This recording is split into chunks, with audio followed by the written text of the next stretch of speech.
Welcome, good morning or good afternoon. My name is Lindsay Goldman, and I am the CEO of Grantmakers in Aging. We are a national membership organization that serves as a network and resource for funders and a champion for aging-related issues and investments. With over 110 members, Grantmakers in Aging works to mobilize the social, intellectual, and financial capital required to improve the experience of aging now and in the future. I'd like to thank the John A. Hartford Foundation for their support of today's webinar, as well as our partners at HelpAge USA and the American Society on Aging. And now I'd like to welcome Jen Rivera, Director of Membership Engagement with the American Society on Aging, to say a few words. Thank you, Lindsay. Hi, everyone. I am Jen Rivera, the Director of Membership Engagement with the American Society on Aging. Thank you, ASA members, for joining us today. ASA unites, empowers, and champions everyone working in aging, not only here in the US, but globally. We each have a role to play in understanding and supporting older Ukrainians who are facing atrocities of the Russian invasion. Grateful to the leadership of the Grantmakers in Aging and HelpAge USA for bringing us together in that light. Lindsay, thank you so much. Thanks so much, Jen.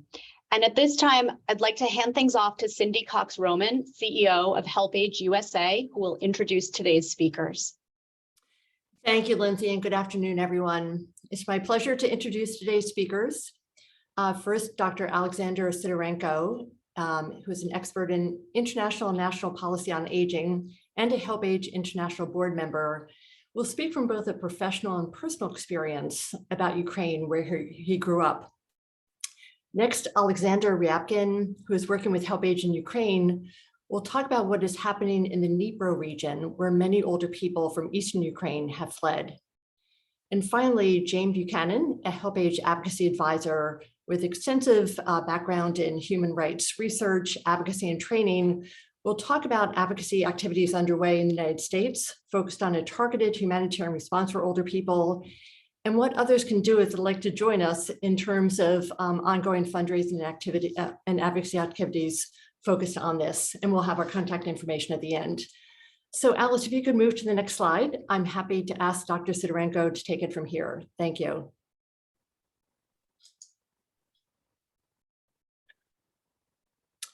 Good morning, good afternoon, and thank you, Cindy, for the introduction Sure. and to the organizers for giving me an opportunity to participate and contribute. These days, Ukraine and its people are everywhere, as you know, on the front pages of newspapers, on TV screens, in internet resources. Unfortunately, the reason for this attention is tragic, the Russian invasion of my country. Although Ukraine is everywhere today, a few people knew about Ukraine just perhaps 4 months ago. Next slide, please. And next slide. For many people, not many of us knew that Ukraine is one of the largest countries in Europe in terms of its geographical size. It is second only to Russia, unless, of course, Russia is considered a European country. This is not a sarcastic remark. Most of Russia's territory lies in Asia.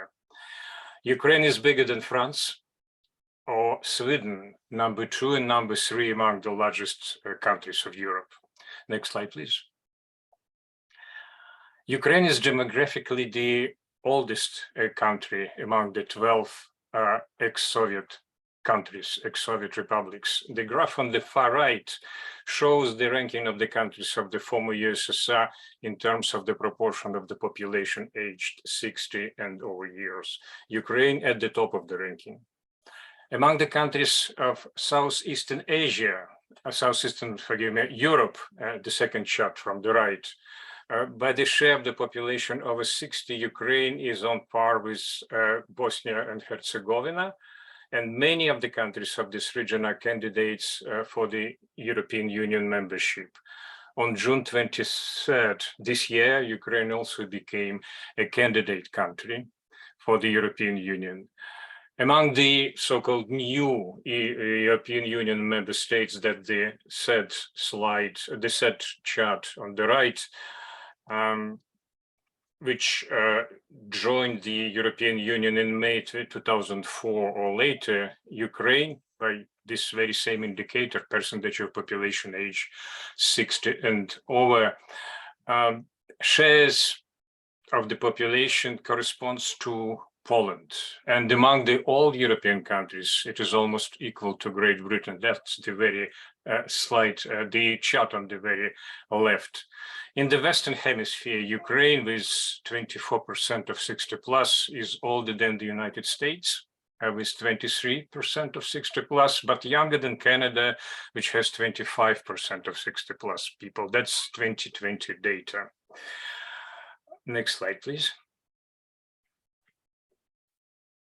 Ukraine is the first post-Soviet country to adopt a state policy of active longevity or active aging. That happened in 2018. The policy has 4 priorities. They're listed on this slide. Next slide, please. This geographic and demographic data is readily available and may not be new to many. Meanwhile, I believe that much less is known about the leadership of Ukraine in aging research and geriatric practice. Among world-famous scientists in the field of aging, there are several names of researchers whose activities were connected with Ukraine. It's Ilya Mechnikov, Alexander Bogomolets, Dmitry Chebotare, Vladimir Frolkis. Next slide, please. The proof of Ukraine's leadership in the studies of aging is the existence of the Kiev Institute of Gerontology. The institute was founded in 1958. More than 250 researchers and medical doctors of the Kiev Institute of Gerontology have advanced the study of experimental, clinical, and social aspects of population and individual aging. I'm proud to declare that for 10 years, I was one of them. Historically, the Kiev Institute was the world's second research institute in the field of aging after the Institute of Experimental Gerontology in Basel, Switzerland. The Basel Institute was founded by Fritz Wertzar in 1956, only 2 years before the Kiev Institute. And the National Institute on Aging of the National Institutes of Health in Baltimore, as we know, was founded in 1974. The highest point of international recognition of the Kiev Institute of Gerontology was 1972, when it organized and held the 9th World Congress of Gerontology. On the right side of this slide is the copy of the commemorative Soviet time stamp dedicated to the World Congress in Kiev. These brief observations contrast sharply with today's tragic realities of Russia's invasion of Ukraine. Next slide, please. On February 24, the Coronavirus Resource Center at Johns Hopkins University stopped uploading data from Ukraine because the information ceased coming from a country that had been bombarded by the Russian army. The invasion continues right now, and my compatriots of all ages are being killed or dying without timely and appropriate care. Back to 1938, returning from Munich, the British Prime Minister Neville Chamberlain announced that he brought, quote, peace for our time, unquote. He concluded the speech at 10 Downing Street by saying, quote, go home and get a nice, quiet sleep, unquote. Since February 24th, 2020, Ukrainians have been deprived of sleep and rest. Thousands of lives have been lost. Ukrainian soldiers, Ukrainian children, Ukrainian mothers, and Ukrainian older persons are fighting and dying these minutes for peace for our time. Thank you for your attention. Cindy, back to you. So I will hand it over to Alexander. Thank you. Next slide. Thank you, Fritz. Thank you, Alexander. Yeah, I would like to say a few words about the current context in Ukraine and about other people in this context. Yeah, and a few words About myself, my name is Alexander, and I'm working as an area manager in HelpAge International in Ukraine, and I am area manager of eastern part of Ukraine. I've been working in HelpAge since 2020, and I started as a member of protection department and worked with the most vulnerable older people and people with disabilities in the Donbas region. And after February 24th, I've moved with my team to Dnipro city and started to implement projects aimed at provision of assistance to IDPs from the affected areas of Eastern Ukraine. Next slide, please. And older people in conflict and displacement. Since the Russian military offensive against Ukraine, over 8 million people have been displaced. A significant number of those who have fled their homes are older people. According to International Organization of Migration, 55% of displaced households contain at least one older person. In turn, a significant part of older people still lives in the town and villages located near line of contact in affected areas. Social workers of HelpAge International are still working in the settlements located near line of contact in Donbas, and we are able to receive information through them about the needs and condition of older people living there. They are mainly suffering from constant shelling, absence of electricity, water supply, food, medication, connection with the external world. Due to inability of the majority of older people living in small villages and towns, and taking into account the fact that mainly they are living alone, the social workers visiting them is the only way to transfer the information about them to the humanitarian actors and governmental structures in the safe territories. And this is quite a big problem, that a lack of knowledge about modern technologies of older people in these villages, small villages and towns near line of contact. It's quite a big problem. They cannot transfer any information about themselves to external world. And those social workers that allow them, it's literally the only way to receive information about older people in these territories. And due to this fact, there is a lack of information about condition of older people living in all settlements near line of contact, and especially living in occupied territories. Next slide, please. Many older people in Ukraine face a range of heightened and specific challenges, including being more likely to have health conditions and or disabilities affecting their mobility, as compared to those who are younger. These challenges can be compounded during displacement, and there is a greater likelihood of reduced access to their medication and the loss of essential items such as glasses and walking frames. However, older people are also play an integral role in providing care to others, especially children. In the many cases, older people have to live in the overcrowded places intended to be collective centers for IDPs, mainly it's schools, hospitals, gyms, etc.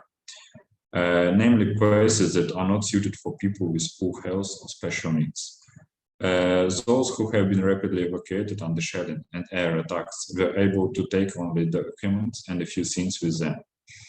For example, hired workers in Dnipro met an older lady, Nadezhda, from Kharkiv, in one of the shelters, who have been evacuated by local volunteers. They knocked to her door and told that she has only 20 minutes to be ready to move from her house, where she lived for the most of her life, to the absolute obscurity. As a result, she and her 14-year-old granddaughter found themselves in the shelter of Dnipro city with only passport and one jacket for both in early March. There are dozens of such cases, and older people are really lucky if the volunteers are evacuating them to the shelters. Many of older people are evacuating by the trains from their native settlements and becoming abounded in the railway stations of stranger cities without any information and access to basic services. Also, there is a problem with older people and people with disabilities living in residential care homes near the line of contact in affected areas. Those people cannot be evacuated due to the lack of appropriate transportation and proper conditions for them to live somewhere else rather than those places they are living now. And this is a really big problem that have been raised by all local actors in Ukraine, working with people with disabilities, and international actors since the beginning of the war. But now the situation is that there is really difficult and in some cases impossible to evacuate people who are living in facilities accounted for 400, 500, 800 people. It's almost impossible to evacuate such amount of people to places somewhere else. Those who are living in the shelters and institutions far from central cities, they are in the most cases are below the radar of international NGOs and UN assistance programs, especially older people who are unable to use modern technologies, and so they are not receiving information about the way of the registration for any assistance, which is mainly circulated by international NGOs through social media or in the coordination centers of assistance for IDPs, which is located in city centers. It was reviewed by our social workers and our staff when it was different visits to institutions that are located outside from the city center. And we surveyed people, and most of the older people, and most of them responded that they are not familiar with any UN cash program or cash program from other international NGOs, because mainly these programs, like I told previously, they information is circulated by social media or just by printed media in the coordination centers for IDPs. In the recent times, it is discovered cases when many older people are coming back to their native settlements, even on the line of contact, even if these settlements are in danger areas. This phenomenon is explained by the fact that accommodation rate is quite high for older people who are only receiving their pension. An average pension in Ukraine is $150. And IDP's allowance $75, taking into account that they have to spend money for the food, hygiene, and very expensive medication. Even the cash assistance from NGOs in the amount of $75 per month doesn't allow them to meet their basic needs and pay for the rent. Living in collective centers and shelters is not possible to many older people with their poor health. That's why we have observed that such a phenomenon when older people are coming back to really dangerous places just because they cannot afford to live in the peaceful places like Dnipro, just to expensiveness of accommodation rent. Next slide, please. And I would like to tell you some things about specifics of older people in current contexts. In order to understand the specifics of older people, it's necessary to understand the difference between their resilience and vulnerabilities in this war. We have been asked so much times about how older people are living through this conditions of war, of shelling, of bombardment, how older people are managing with that. And since 2015, when HelpAge is working in Ukraine, in Donbass, in Eastern area, and since 2015 for 8 years, when HelpAge is working with older people in such conditions, we have observed such a phenomenon when older people are managing with war conditions much better than younger people. Older people, they are not afraid of shelling, they're not afraid of bombardment. Actually, in order to understand this phenomenon, you need to understand who are older people in Ukraine. Older people in Ukraine, for now, it's mainly 70 plus, 80 plus people who were born during World War II. Then they lived under the Soviet Union in quite difficult conditions. Many of older people who are now 60 plus, 70 plus years old, they took part in Soviet war in Afghanistan. Many of older people who are 60 plus now, they took part in Chernobyl nuclear accident many of them involved in rescue operation in Chernobyl nuclear catastrophe. Then these people, they lived through collapse of the Soviet Union, of their native country where they were born, and lived for 30, 40 years. And they just found themselves in absolutely new conditions when all that they knew previously was collapsed and destroyed. And they started to live in absolutely new conditions at the age of 40, when we know that at this age it's very difficult to accept any changes. And when you're found in your life, absolutely everything is changed. It's absolutely terrible. Then they lived through creation of independent Ukraine for more than 20 years, and they lived in quite stability and peaceful country. They created families, they born children, grandchildren, and then people who are living in Eastern Ukraine, they found themselves in the conditions of Russian invasion in 2014, when they lived from in another war. And now those people who lived in these conditions, 2022, another war. And if we can count some of older people, a big portion of older people, they lived through 4 wars during their life. So 4 wars, Chernobyl catastrophe, collapse of Soviet Union. War of 2022 is just another difficulty in their life. And they, many older people, they are managing with it with huge courage. And they're afraid not about themselves, but about children, grandchildren, and then thinking about that. And the most older people that we are meeting in Dnipro, that who has been displaced, they are depressed not by shelling or hostilities, but by the loss of their homes and their life that they lived for 50 or 40 years. So they are more resilient to the aspects of war, such shelling, but they are more vulnerable to the social aspects, like distracting from their usual life and occurrence in the absolute new context. And we need to understand this, and we need to pay attention to this, that older people, even if they have been evacuated from affected areas and living in peaceful places, it's very stressful for them and very difficult for them to live in such conditions, where younger people, they are feeling themselves much better than older people, because for older people it's very difficult to find place in new and absolutely new life for them. And that's why we need to pay attention for this, and we need to understand who are really older people in Ukraine. That they, in some cases, they much more different from older people in other countries, because most of their lives it's challenges, and this is another challenge for them, and they're very, very brave and very courageous. Next slide, please.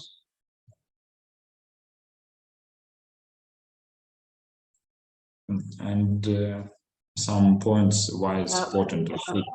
Should we hand over to Jane here? Jane, were you going to take over here? Sure, thanks so much. Yeah, thank you, Alexander. Thank you.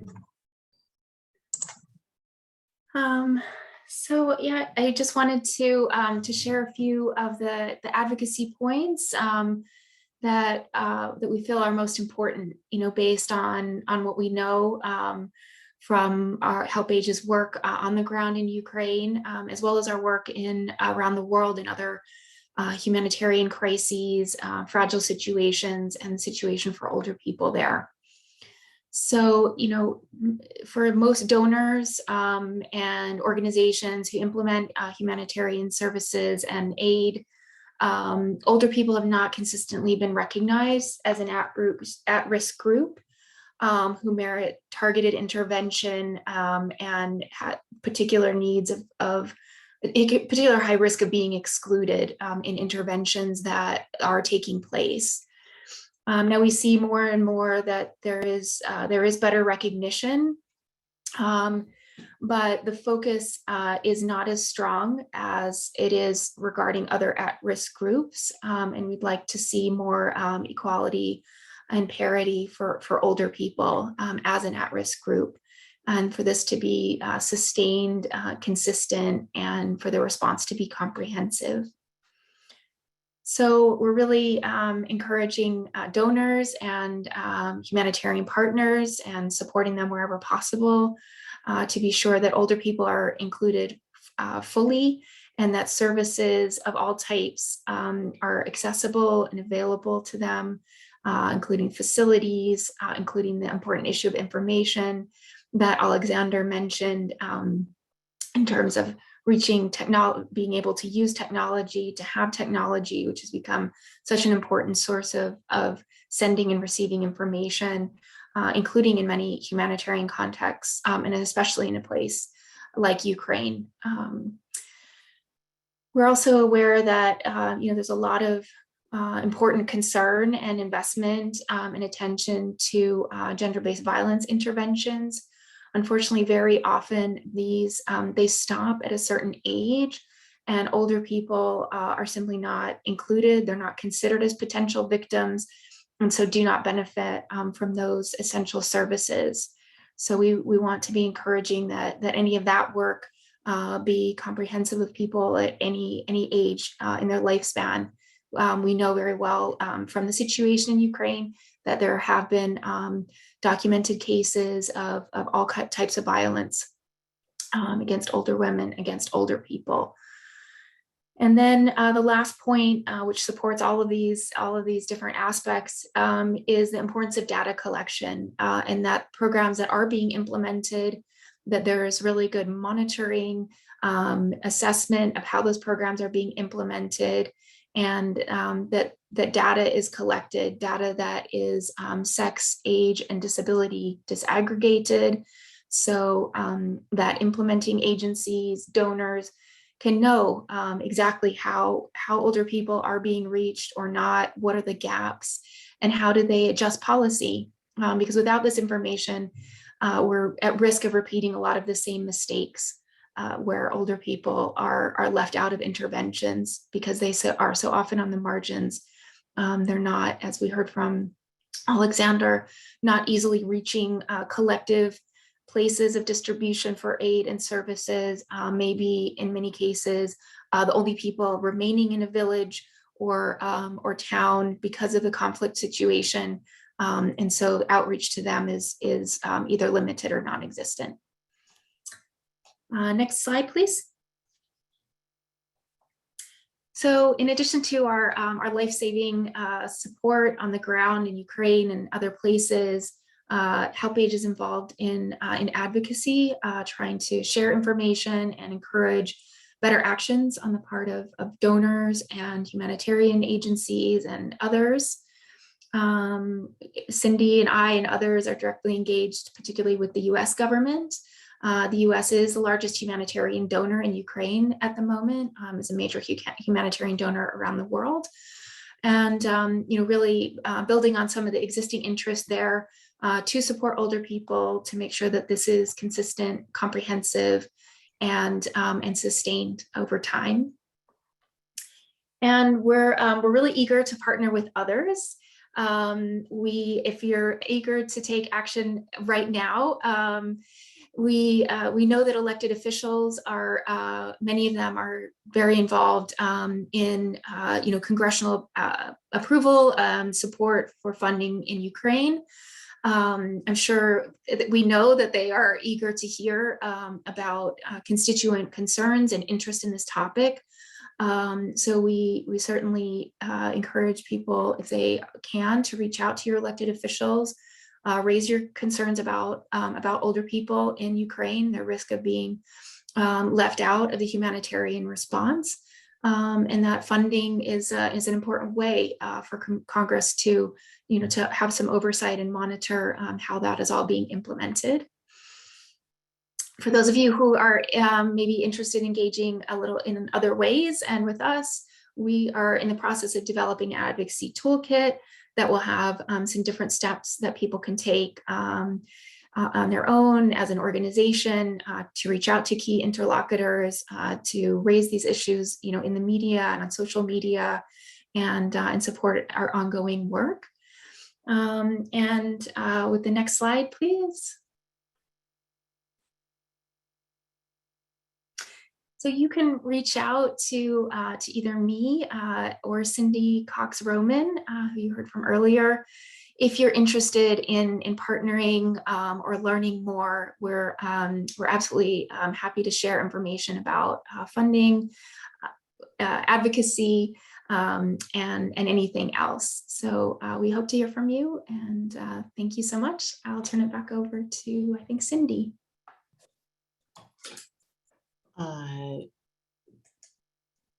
Thank you so much, Jane. And actually, I think I will hand it back over to Lindsay, and we are happy to take questions. Thanks so much to all of our panelists. I'd like to invite everyone to turn their cameras back on. And now it's time for the Q&A portion of our program. So please, excuse me, feel free to ask a question using the Q&A feature at the bottom of your screen. So we do have quite a few questions. And the first is around this issue of data. So do we have a sense of what data is being collected currently and what data are we missing? So for example, someone asked a question about the number of older Ukrainians returning to unsafe areas and whether most of them are or are not accompanied by caregivers. So what are the data points that we have and what are the data points that we lack?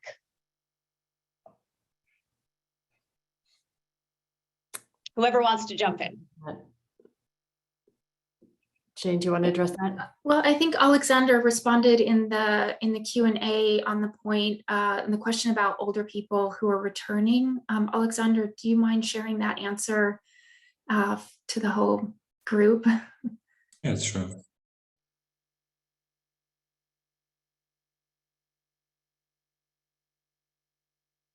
So in the chat, it seems that Alexander said that about 20 to 25% are coming back home in unsafe areas, and that for the most part, caregivers are following older people back. But who's tracking this information? How do we know 20 to 25%? And what other data do we need that we don't currently have? Is that just more broadly? Shall I respond? So how we collect information and how we see this difference between people who are staying and people who are coming back. We have started to work here in March 2022, and our social workers they conducted surveys in collective centers, institutions for older people and people with disabilities several times. They started to collect information in April, May 2022. Then they collected information from institutions and collective centers in June 2022, and now they collect information again in this period, July, August 2022. And we are monitoring the situation with people who we surveyed in, for example, in April, May, and now, for example, we are coming back to the same places. We are asking the same questions. We are trying to track, for example, improvement of their well-being, of their conditions, of their health conditions, etc. And for example, people who are missing, we are tracking. We are asking them. We are asking administration, for example, where are them? And so when we are conducting surveys, we are collecting mainly by the consent of people who are surveying, and we are collecting their phone numbers, their contacts. And our social workers just calling to older people and asking where they were located, just and also in order to understand how we can help them and how we can track them in order to provide assistance and also to collect information. And this data, 20 to 25%, it's according to data collected by our social workers who have observed that out of people that we have surveyed, 20 to 25% have returned to their native places. Mainly, it's all Eastern Ukraine. Mainly, it's Kharkiv and Donbas region. People came back there. About caregivers, it's quite mainly older people who are coming back, they're coming back with caregivers because it's quite difficult for them to come back on their own. And they're living here. A lot of older people, they came with children, with granddaughters, etc., who are caring for them. And those who are only older people, they're staying here in institutions, and they're living and they're supported by administration of this institution, by community volunteers who are working here and by NGOs. But those who are capable of coming back, they are supported by caregivers mainly. I'll Thanks just so respond. much. Go ahead. Oh, sorry, Lindsay, to interrupt No. you. I'll just respond kind of on the bigger picture of data and information gathering. So obviously, HelpAge is doing a lot of this on our own, but only at a certain scale, and really is really the only organization that we're aware of that's really targeting older people in surveys and assessments. So among UN agencies, there's no publicly reported data regarding older people. The International Organization for Migration is the only organization that regularly publishes information at all about older people. And that is, it's a kind of unique way of looking at it. So they look at households and whether at the household level, households include an older person. I mean, those surveys also include, whether they're children, persons with disabilities, and the like, living in a household. So that's probably not as specific as might be necessary to really be informing policy in terms of specific needs, right? Because households can look very different. Even if they all include an older person, or a certain percentage of them include an older person. So yes, it's a really big gap. It's something that we have been, discussing with the interlocutors that we have here in the United States. Our colleagues in other parts of HelpAge are working also at the international level to raise these concerns. And there is a sense that perhaps some of this data does exist, but it's simply not publicly reported in a way that could be helpful to policymakers, from a range of perspectives. And so in terms of advocacy, whether it's related to data collection or addressing humanitarian needs, who are the actors, who are the targets of your advocacy? Can you talk a little bit about the government agencies, whether there are local NGOs on the ground? What is the infrastructure in terms of the response right now? Well, speaking specifically in the United States, so we've been engaged quite a bit with USAID, the main funder for the response in Ukraine, so those are folks doing the humanitarian response, so the Bureau of Humanitarian Assistance, as well as people who are more responsible for kind of development assistance, so looking at so the phases after the active phase of conflict, and how they are including older people and how they could be doing that better.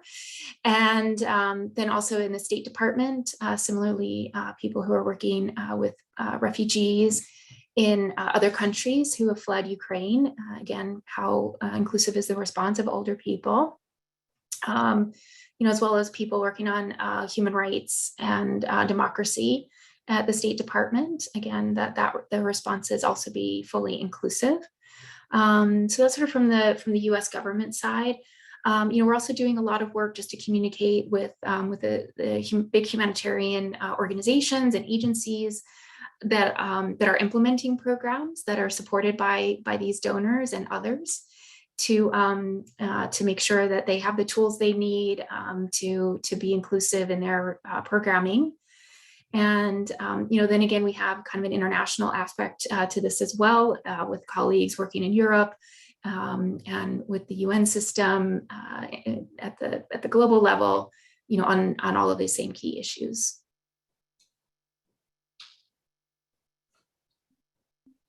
Thank you so much for that context. Dr. Sidorenko, it was so interesting to hear about Ukraine's leadership in gerontology and aging policy. I'm curious if you can talk a little bit about why you think such expertise, emerged from Ukraine. Is there something about Ukrainian culture that led to this kind of leadership? Thank you, Lindsay. I don't have a simple answer to that, but I have to refer that was the time when Ukraine was a part initial of the Russian Empire, and I'm referring now to the world famous name of the Nobel Prize winner Ilya Mechnikov, who lived and worked initially in Odessa, then moved to St. Petersburg and finished his career in Paris. That's where he got his Nobel Prize. Whether it's in some sort of in the roots, in the genetics of Ukrainians, I wouldn't insist on this, of course. The institute which I mentioned, the Kiev Institute of Gerontology, was the all-union institute within the Soviet Union. It was under the Academy of Medical Sciences of the USSR. And that's of course the most of the researchers, most of the staff, and we were at the high point of the institute history, up to 300. Most of them were, of course, from Kiev, from Ukraine, but there were also people from other parts of the Soviet Union.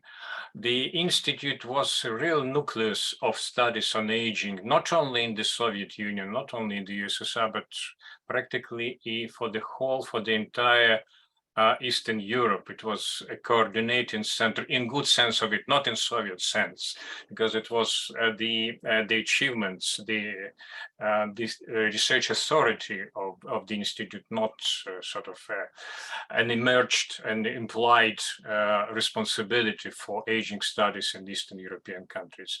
And the institute also served as some sort of a model for developing research institutes on aging in other parts of the world, including such different countries as, believe it or not, United States of America and Cuba.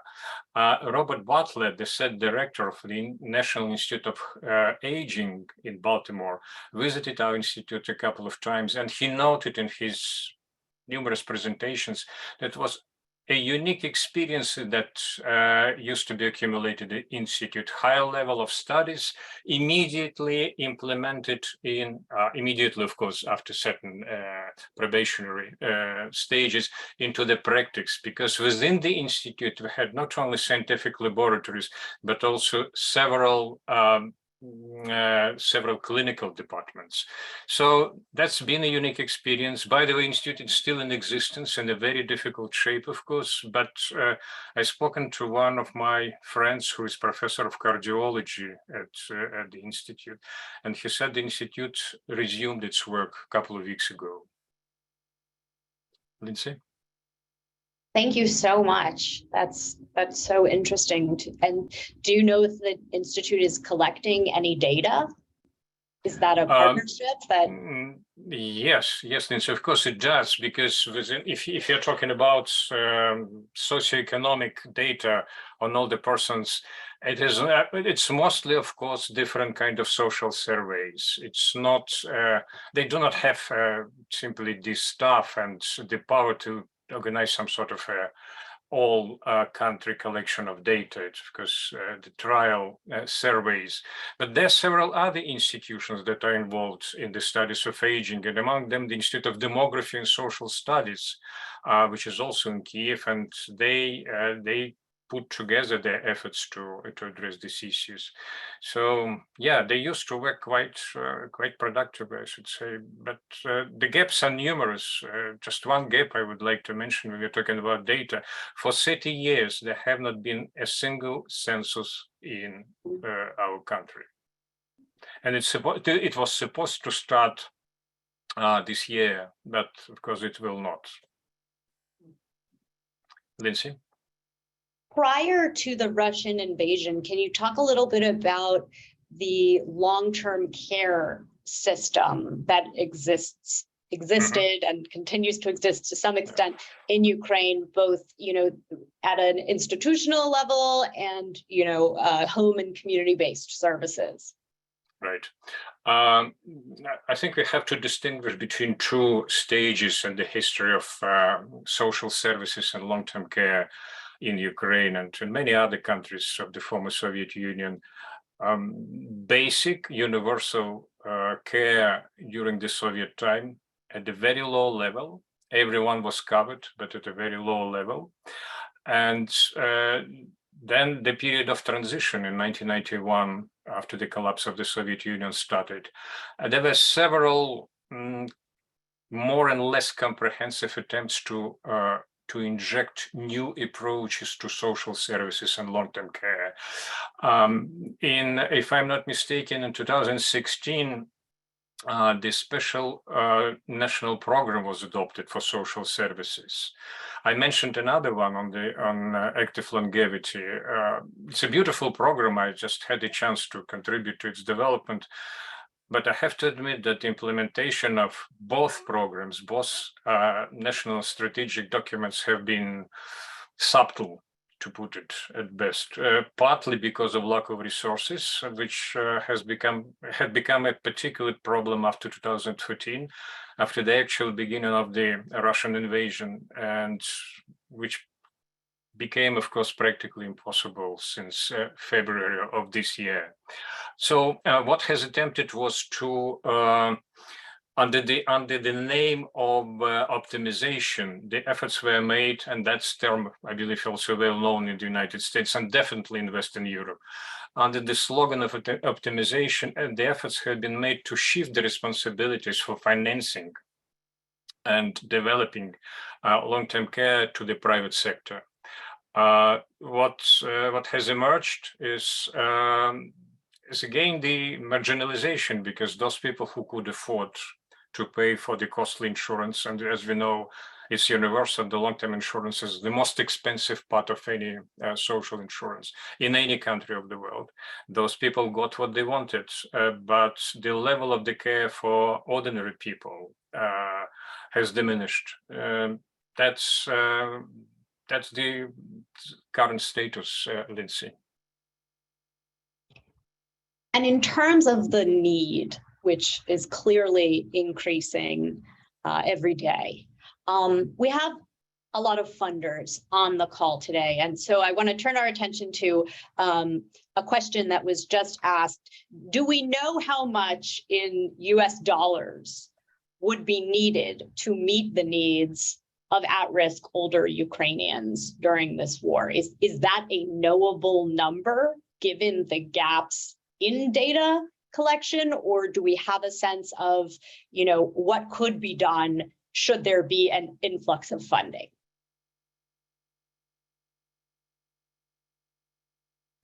I can talk about that a little bit. I think it is hard to say, because the war is still ongoing, right? There's so much that's unpredictable about the future. HelpAge's efforts have been focused on addressing life-saving humanitarian needs, providing assistance. So it's food and hygiene kits and cash and psychosocial support. And that is not only in Ukraine, but also outside of Ukraine, where there are refugees in Moldova and other places. What lies ahead is still to be determined, once again, because the war is still ongoing. And what the needs of older people will be is very hard to predict. So we are working within that framework of unpredictability to address, residential needs and where people can be. Right now, there are all these collective centers. They can be schools or, other places in which, senior, like geriatric housing sort of places, but it's not a long-term solution. And what we're really looking at is not only what the future holds, but how we can work with these unknowns. So it's hard to put a finger or sort of put a number on what it would be, but I would say that we're really looking at a long-term time horizon. We're looking at years, not months. It's not like an earthquake in Haiti, where we're also working with older people, though there are still ongoing needs there. But this is something that is, when you have a conflict like this, it's kind of a different kind of situation. So I would say that just in general, the needs are around both ongoing fundraising to have that financial support to be able to do the things that do need to be done, to look out for the needs of older people, as well as funding for continued advocacy, because as Jane has pointed out, there's a long way to go. Older people are not identified. There's no specific policy for older people as an at-risk population. There aren't the kinds of sort of measures in place to ensure their care. So we're looking also at what we can do to make sure that advocacy continues, and that it is sort of, once again, flexible and dynamic and adaptable within this very unknown environment. I don't know if anyone else wants to add anything, but. Lindsay, just a couple of words. We talked already about advocacy and the focus of advocacy. Of course, it should be primarily directed to the needs of older persons. But I would like to remind what Alexander said about the double-faceted character of the situation of older persons in Ukraine. On one side, their needs, their deprivation. On another side, they are the source of resilience. A universal source, and that, if I may put it in sort of a short term, that's another reason, perhaps one of the main reasons to invest in all the Ukrainians as the nuclei of that national resilience during the invasion. Thank you, Lindsay. Back to you. I'm so glad that you elevated that perspective, and if there's any additional information you can share with us about the roles that older people themselves are playing in the response. I know that you mentioned that they're often caregivers for younger children, but do we know how older people are, for example, maybe helping to identify other older people who may be socially isolated? Their social networks can be tapped. So we'd love to hear a little bit more about the resilience of Ukrainians who are either displaced or are remaining in their homes. Alexander, is that something that you wanted to talk about, or did you want to talk about something else? I see your hand raised. Yeah, I just wanted to add some information to Alexandra and Cindy told, and I can respond to your question a little bit as well. And first of all, about the addition to Cindy and Alexandra's statement, Cindy emphasized the needs that are really acute here, and we are covering and going to cover in the next months of older people. But also we are considering and we are going to implement some sustainable projects aimed at sustainable assistance to older people for next 1-2 years, and we are going to implement projects aimed at home-based care and case management for older people living in eastern Ukraine, and mainly for internally displaced older people. And we are going to provide all the necessary support for them to let them be incorporated in the new context for them, in the new regions, and try to incorporate them in new communities for them. And we are going to apply all our experience of HelpAge Ukraine team, HelpAge International team, in order to create such an activity, such an event that will help older people to feel themselves as a part of the new community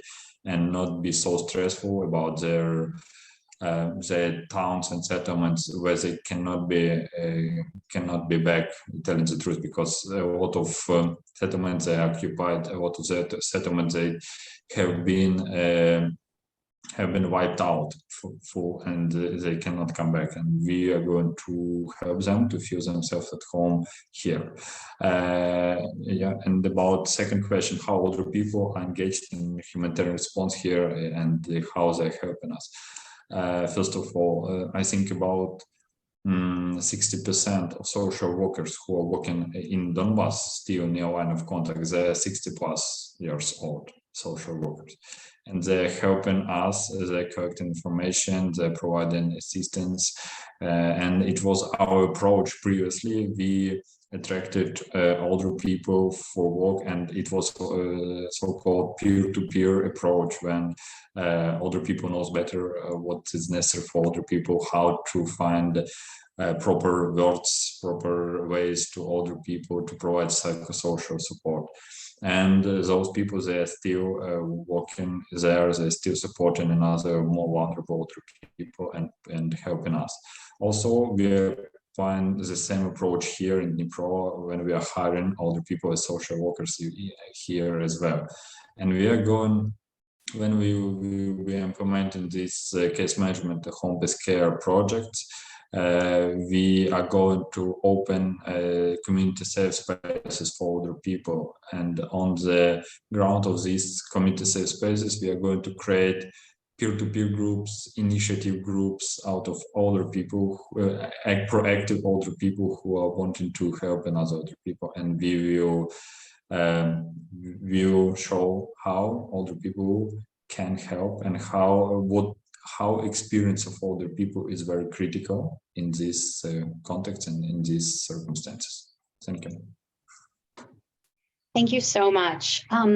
So, my last question I'll pose to Cindy and Jane at HelpAge. It's really easy to feel incredibly despondent about the situation in Ukraine right now. And so I want to leave our participants with just some final suggestions on how we can take action so that, we don't just feel like this is a hopeless situation, but in fact, we can contribute to the response in some way. So I'd love it if you could just comment on that briefly. Yeah, Jane, do you want to go ahead? Sure. Well, I would say that, what we have in our favor, is very much, a great deal of attention, a great deal of compassion, a great deal of interest in the conflict, and in, how we can protect and ensure the well-being of people, including older people. So, I think, supporting organizations that are doing, doing the kind of work that we think is important, is one really important aspect.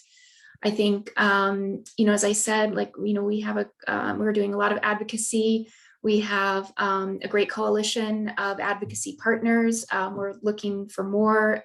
We've recently had a letter of 75 organizations to key government officials calling for better protections, and that coalition is growing and will remain strong. So I think there are opportunities to get engaged in either or both of those ways to really see a difference here and for the longer term. Thanks so much, Jane. Cindy, any final I would just say suggestions? that, we do see this as a moment in time, when we have what we call the quote unquote oldest humanitarian crisis in the world, with 1 out of 4 Ukrainians being over the age of 60. And it's been wonderful to see different aging groups come together to support a joint advocacy effort, 2 different governmental agencies, et cetera. Would love to see that continue. We have where I think we realize that we're all connected, and then what can happen in Ukraine, it doesn't happen in other countries, but it's really about looking out for our older population and how we can both support their, support their needs and also support their resilience. And would love to have people contact us if they're interested in specific ways in which they could do something, whether it's outreach to elected officials or whether it's joining us in different sort of advocacy initiatives that might be targeted in a different way, op-eds or different kinds of messaging. So once again, if we could just, I don't know if their contact information is in the chat or it can be, but would really welcome any contact from people who are interested in supporting this broader effort. Thank you so much, and we'll make sure to circulate your contact info after the webinar.